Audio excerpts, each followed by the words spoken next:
뉴스 읽어드립니다. 오늘의 뉴스를 10분 만에 정리해드립니다. 오늘은 2024년 1월 11일 목요일입니다. 미국과 한국의 주요 뉴스를 읽어드립니다. 지난해 LA시에서 교통사고로 인한 사망자가 살인사건 사망자보다 많은 것으로 집계됐습니다.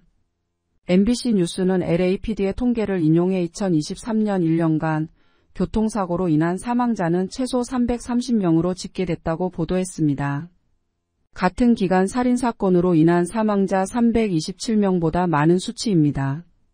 마이클 무어 LAPD 국장은 전년과 비교해도 2023년 교통사고 사망자가 늘어났다며 특히 뺑소니 교통사고, 보행자 교통사고, 자전거 교통사고로 사망자가 숫자가 크게 늘었다고 말했습니다. 2022년 교통사고 사망자 중 178명은 행인과 자전거 이용자로 나타났습니다. 캘리포니아 고속도로 순찰대에 따르면 교통사고 사망 원인 1위는 과속 등 위험한 운전습관으로 나타났습니다.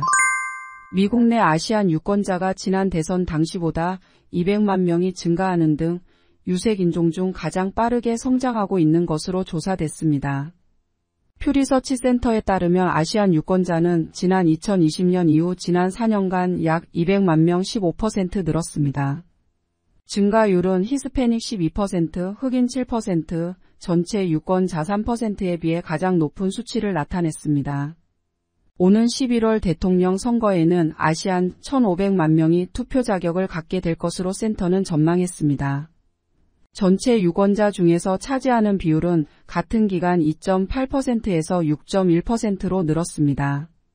거주 지역별로는 캘리포니아가 440만 명으로 가장 많았습니다. 이어 뉴욕 120만 명, 텍사스 110만 명, 하와이 58만 명, 뉴저지 57만 5천 명 순입니다.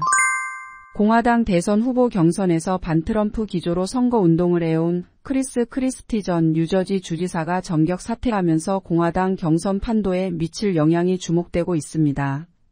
최근 여론조사 결과 뉴햄프셔주에서 도널드 트럼프 전 대통령을 바짝 추격하고 있는 니키 헤일리 전 대사가 크리스티 전 주지사의 지지표를 흡수할 경우 뉴햄프셔주에서 트럼프 전 대통령을 꺾는 이변을 연출할 가능성이 높아진 것으로 전해졌습니다. 한편 크리스티 전 주지사가 사퇴하면서 지지 후보를 밝히지 않았으며 지지 후보 발표 계획이 당장은 없다고 한 공화당 소식통이 CNN에 전했습니다. 언론들은 헤일리 전 대사가 뉴햄프셔주에서 상승세에 있다는 점에서 이전보다 뉴햄프셔주에서 승리할 가능성이 커졌다고 분석하고 있습니다. 다만 친트럼프 인사인 론 디센티스 주지사나 기업가 비벡 라마스와미 후보의 사퇴 가능성도 변수로 꼽히고 있습니다. 공화당이 바이든 행정부의 국경, 이민 정책의 실패를 지적하며 불법 이민이 크게 늘었다고 비판하며 국토안보부 장관의 탄핵을 추진하고 나섰습니다. 하원 공화당은 알레한드로 마요르카스 국토안보 장관 탄핵 청문회를 개최하고 마요르카스 장관의 직무유기가 불법 이민 문제를 키웠다고 주장했습니다. 공화당은 바이든 행정부가 전임 트럼프 행정부 시절의 강경 정책으로 회귀하기를 바라고 있으며 국토안보 장관 탄핵은 정책 변화를 압박하기 위한 카드라는 해석입니다. 공화당 소속인 마이크 존슨 하원 의장은 트럼프 행정부에서 추진했다 중단된 국경 장벽 건설 재개, 불법 체류자 신속 추방, 망명 신청 요건 강화 등을 요구했습니다.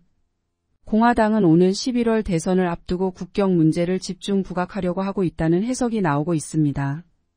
연방정부의 장관을 탄핵하려면 하원에서 탄핵 소추안을 가결한 뒤 상원에서 진행하는 탄핵 재판에서 소속 의원 3분의 2 이상이 찬성해야 합니다. 따라서 공화당이 다수당인 하원에서 탄핵안을 가결하더라도 민주당이 우위를 점한 상원에서는 가결이 어려울 수 있다는 분석입니다. 한국 뉴스입니다. 인체에 해로운 가습기살균제를 만들고 판매한 혐의로 재판에 넘겨졌던 SK케미칼 애경산업 전 대표가 2심에서 유죄 판결을 받았습니다. 2심 재판부는 가습기살균제 성분이 폐질환이나 천식을 유발한다고 보고 무죄였던 1심을 뒤집었습니다. 2011년 11월 가습기살균제 피해가 폭로된 지 약 12년 만에 나온 유죄 판결입니다. 재판부는 이들 업체가 제조, 판매한 가습기 살균제 가습기 메이트의 성분이 피해자의 폐 질환과 천식을 유발한 인과관계가 인정된다고 판단했습니다. 앞서 1심 재판부는 이들 성분의 위해성이 확인되지 않는다고 판단하고 기소된 이들 전원에게 무죄를 선고했습니다. 이에 검찰은 3,700쪽이 넘는 위해성을 증명하는 자료를 제출했고 2심 재판부는 이런 증거를 토대로 문제의 성분이 폐를 손상시킬 수 있다고 판단했습니다. 이번 판결로 문제가 된 성분이 들어간 가습기 살균제를 단독으로 사용한 피해자들도 손해배상을 받을 수 있을 전망입니다. 더불어민주당 의원 3명이 당을 떠난 데 이어서 이낙연 민주당 전 대표가 탈당과 함께 신당 창당을 선언했습니다. 이낙연 전 대표는 민주당이 잃어버린 정신을 지키기 위해 새로운 길에 나서겠다며 탈당을 선언했습니다. 이준석 전 국민의힘 대표를 포함한 제3지대 빅텐트 가능성도 열어뒀습니다.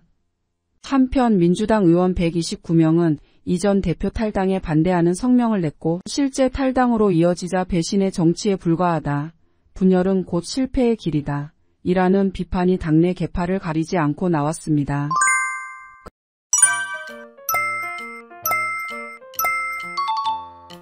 끝으로 날씨입니다. 남부 캘리포니아 지역 오늘 강한 바람 불겠습니다. LA와 오렌지 카운티는 낮 최고 기온은 64도, 밤 최저 기온은 44도 예상됩니다. 밸리와 일랜드 엠파이어 지역 낮 최고 기온은 61도, 밤 최저 기온은 37도 전망됩니다. 해안가 지역은 낮 최고 기온 59도, 밤 최저 기온 47도 보이겠습니다. 산간 지역 낮 최고 기온은 33도, 밤 최저 기온은 15도, 사막 지역은 낮 최고 기온은 51도, 밤 최저 기온은 37도 되겠습니다. 오늘의 뉴스 읽어드렸습니다. 고맙습니다.